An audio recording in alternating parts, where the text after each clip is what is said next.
দেখতে দেখতে একজন মানুষের মৃত্যুর বয়স বছরের পর বছর অতিক্রান্ত।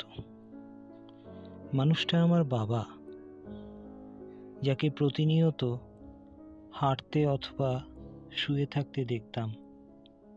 সে আজ শুধুমাত্র ফটোর ফ্রেমে অমলিন হাসি নিয়ে তাকিয়ে আছে। বাবার মৃত্যুর পর অন্যান্যদের মতোই শ্রাদ্ধ হয়েছিল। যতদূর মনে হয় শ্রাদ্ধের মানে শ্রদ্ধা,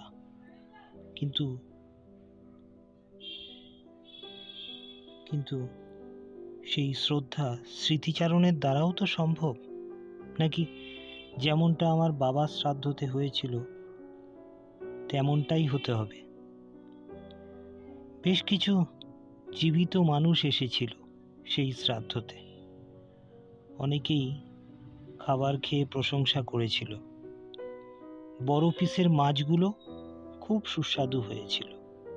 নিশ্চয়ই ঢেকুর তোলার সময় কেউ কেউ ভেবেছিলেন বাবার কথা। সত্যি কি ভেবেছিলেন জানি না, কিন্তু আমি চেয়েছিলাম বাবার ফটোর সামনে দাঁড়িয়ে আগত পুণ্যার্থীদের কিছু বলতে, কিন্তু সেই কথাগুলো বলেই ওঠা হয়নি। সম্ভব হলে আমি আমার আত্মজীবনীতে হয়তো সেই কথাগুলো লিখে যাওয়ার চেষ্টা করব। আশীর্বাদ করবেন।